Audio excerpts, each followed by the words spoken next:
How is it going, Crusaders? Welcome back to my favorite time of the week, and that is to get another sermon going. So today we're checking out sinfulness, and that is, besides the devil, the main negative thing that comes about in a Christian's life. So I know another negative subject, but I think that's the best subject to talk about is something negative, because how are we going to get through that? Jesus Christ. There's always a positive when it comes to the negativity of life. So, guys, we are talking about sinfulness, but, the main thing that we're going to be talking about today when it comes to sinfulness is, destroying / getting rid of the old you. And that is the best way to get rid of sinfulness. And how do we do that? With Jesus Christ. So guys, sinfulness, that is the fact of being morally wrong or evil, or the fact of tending to commit sins. And this is something I don't care who you are, you live, resign, and sadly embrace it daily. And that is with every single person watching this, listening to this, living, period. I don't care who you are. It happens. I don't care if you're the holiest of holy or the most sinfulness of sinful. We embrace sin, and it's something that we do so casually that we don't even realize it's a sin, because we've done it for so long and regularly that sinning just seems normal now. It doesn't seem as serious as it used to be. It doesn't seem like it's a big deal. Try again tomorrow type of attitude. But Crusaders, let me tell you something and be very clear about it. Sinfulness is not normal. It's not a regular thing, and it's not casual. Casual creates casualties. Some of us read a Bible every once in a while. We might go to church every once in a while. We might, do it all the time. We might do all these things all the time. And look at someone who is a Christian who never reads the Bible, who never goes to church, who never prays, and we will compare ourselves to them and think, well, I do this and I do that, so I'm better than them. And this is where we need to understand that the only person that we should ever compare ourselves to is Jesus Christ. And we all have fallen short of the glory of God because of our sinfulness. You want to talk about humbling yourself? Compare yourself to Jesus Christ. And I don't do this, but I'm just using it as an example.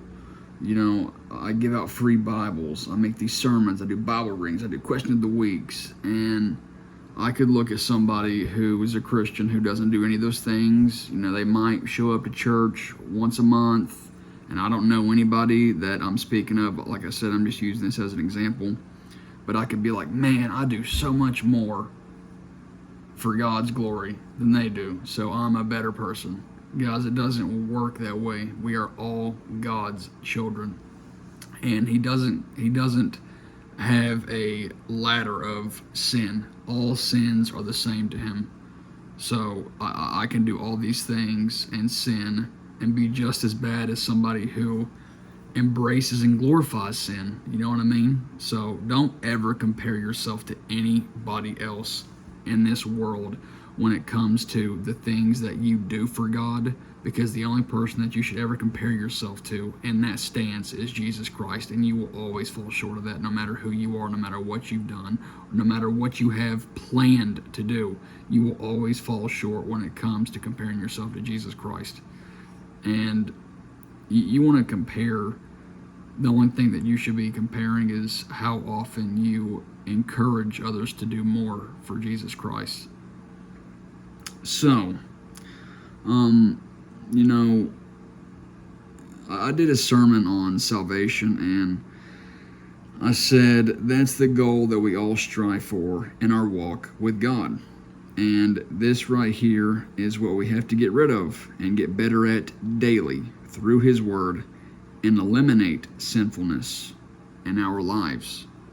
And like I've said multiple times already, the only way you can do that is through Jesus Christ, guys. So let's check out 3 Bible verses, as always, on how we can and will eliminate sinfulness in our lives because of Jesus Christ, the Lord and Savior. So like I said, guys, the main topic of today is sinfulness, but the main thing I want to go over is getting rid of your old self, and that is the best way possible to get rid of sinfulness. So we're checking out Romans 6 through 9. Title of the verses, Walk in Newness in Life. Knowing this, that our old man is crucified with him, that the body of sin might be destroyed, that henceforth we should not serve sin. For he that is dead is freed from sin. Now, if we be dead with Christ, we believe that we shall also live with him, knowing that Christ, being raised from the dead, dieth no more. Death hath no more dominion over him. So guys, like I said, this is our old self, the person we were before we were crucified with Christ. And it says right here, might be destroyed. So the believer now has the power to serve Christ instead of his old master, sin. You know, the believer has been delivered from the guilt and penalty of sin and is set free to serve Christ. So guys, who we were and who we are should change the second we give our life to Him, because we should no longer see ourselves when we look in the mirror. We should see Jesus. And because that's what being a Christian is all about, being Christ-like. And with that should rid our sinful ways, Crusaders. So now we're going to check out our second Bible verse. We're going to jump over to Ephesians 4:22 through 24. Title of the verses, right along with the topic of today, put on the new man, that ye put off concerning the former conversation the old man, which is corrupt according to the deceitful lust, and be renewed in the spirit of your mind, and that ye put on the new man, which after God is created in righteousness and true holiness. So, guys, Christianity, you know, it's done 3 things right here, and that's saying to put off the old man, to renounce their pre-life and sins. You know, that's the first. Second would be, you know, be renewed in your mind. So to be constantly changed, being brought more and more in line with God's own viewpoint. And, you know, 3, it says, put on the new man. So that is to assume a new nature, which is, you know, your character, and conduct, which is life. And so, guys, I just want to talk for a minute about, you know, the commitment you make when you give your life to Christ. You are literally saying, Jesus, I cannot do this without you. I understand that you are the Savior this world needs. I realize you deserve all the glory, and I want the world to see that everything I have, everything I've done, and everything I will do is because of your grace and your blessings upon me. And, you know, without you, I am nothing. So, you know, understand that,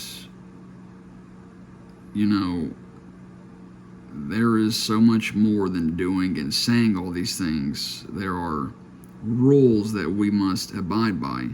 And it's not the type of rules that you disagree with and you're like, boo, in your head.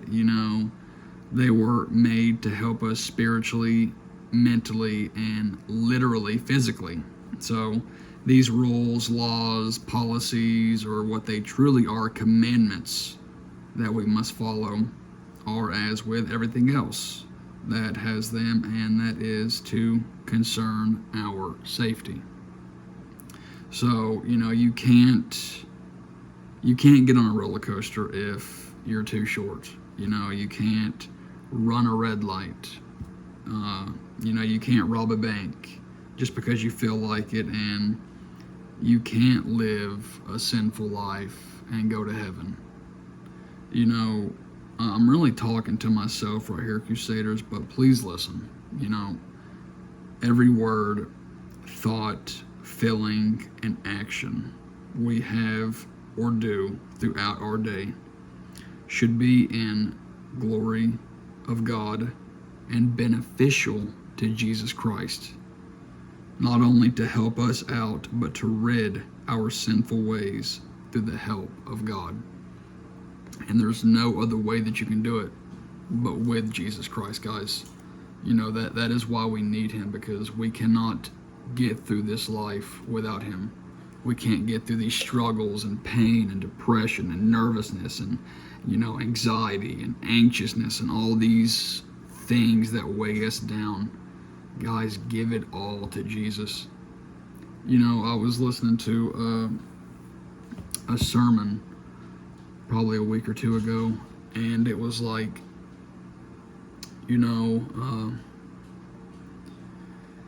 when you go to bed, just pray to God and say, God, I don't want to be nervous tomorrow. I don't want to have anxiety tomorrow. I don't want to be anxious tomorrow. God, I'm going to give it to you so I don't have to worry about it.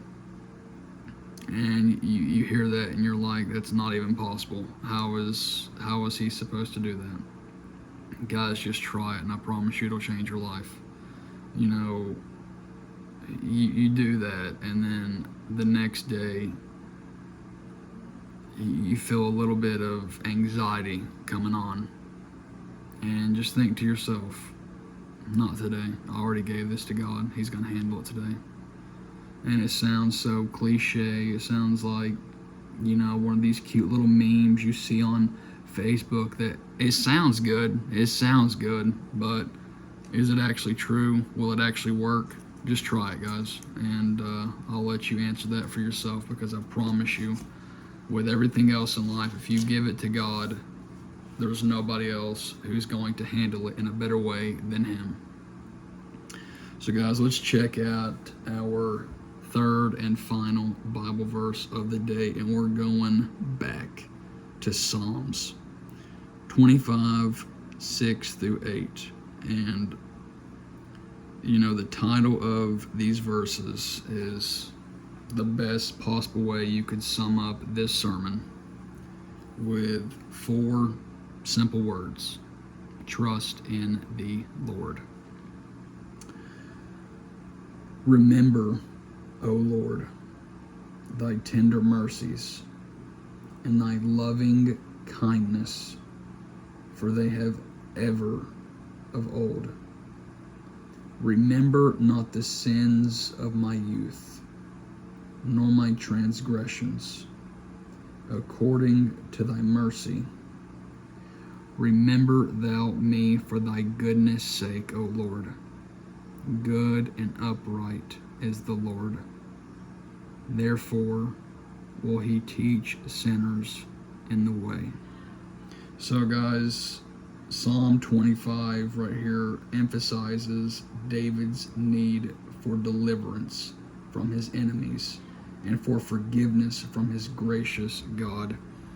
And guys, this right here is something that, this is a great psalm, but it's something that we should also pray for every single day, because there's no way to get through life and to get past who you used to be and to get over the sins of your youth. You know, I'm coming up on 3 years sober, and you know, it doesn't seem like a very long time, but to me, to who I am and to who I used to be, it was a lifetime ago. So, you know, all of us can absolutely relate to David in these verses, Crusaders. And I know I sound like a broken record, but please, for your sake, give your life to Jesus, get right with God, abandon the old you, and be who God designed you to be. And if you truly do that, you will destroy sinfulness with God's helping hand. So guys, this sermon was very important. You know, sinfulness is something that we all know of. It's not anything new. It's not something that hasn't been preached on a million times. There's probably literally thousands of sermons better than mine when it comes to sinfulness, guys, but that's not the point. The point is to understand and realize what sinfulness is, but even better would be to understand how to get through it, and that is with Jesus Christ, guys. So that was the sermon on sinfulness, and I will catch you on Monday for another Bible reading. Thanks, Crusaders.